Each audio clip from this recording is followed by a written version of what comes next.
ఈ ఇంటర్వ్యూ చూస్తున్న లక్షలాది మంది ప్రేక్షకులు కంటి ఆరోగ్యాన్ని కాపాడుకోవడానికి బ్రాడర్ వేలో మీరు ఎలాంటి సలహాలు? అందరికీ నేను చెప్పేది ఒకటే, prevention is better then cure. ప్రతిదీ ముదుర్చుకోకండి, ఎస్పెషల్లీ షుగర్ ఉన్నవాళ్ళు, డయాబెటిక్ పేషెంట్, ఎస్పెషల్లీ గ్లకోమా ఉన్నవాళ్ళు.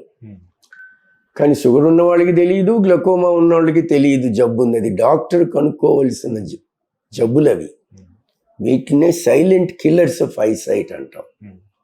కాబట్టి ప్రతి ఒక్కళ్ళు ప్రతి సంవత్సరము ఒక స్కూటరో కారు సర్వీస్ లాగా ఒక 200 రూపాయలు మనకి కాదనుకుంటే కంటి పరీక్ష చేయించుకోవచ్చు. ఏమీ ఉండకపోవచ్చు, నార్మల్ అవ్వచ్చు. ఇది పుట్టిన పసిపాప దగ్గర నుంచి, అంటే 4వ సంవత్సరం బర్త్డే దాటిన చైల్డ్ కోఆపరేటివ్ అవుతారు. కాబట్టి అప్పటి నుంచి ప్రతి సంవత్సరం ఇయర్లీ ఐ టెస్ట్ చేయించుకోండి. కొన్ని సైలెంట్ విషయాలు బయటపడతాయి. పిల్లల్లో చిన్న స్క్వింట్స్ ఉంటే, మెల్లకన్ను ఉంటే బయటపడుతుంది, చూపు ఇంప్రూవ్ చేయొచ్చు. శుక్లాలు ఉంటే బయటపడతాయి, చూపు ఇంప్రూవ్ చేయొచ్చు.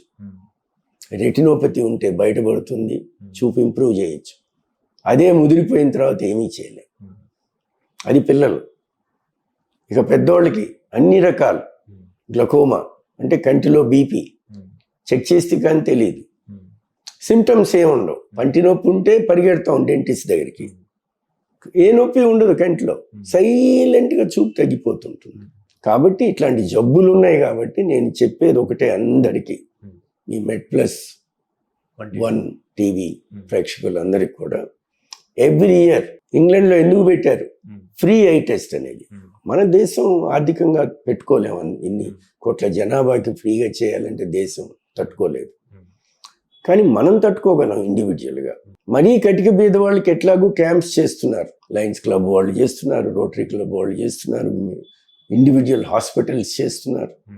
ఏదో విధంగా వాళ్ళకి ఒకటి, మన గవర్నమెంట్ హాస్పిటల్స్ బ్రహ్మాండంగా ఉన్నాయి, ఏదో రకమైన సదుపాయం ఉంది. కాబట్టి ఈ సదుపాయాన్ని మనం వినియోగం చేసుకోవాలంటే మనం వెళ్తే కదా. కాబట్టి every year I test is a must.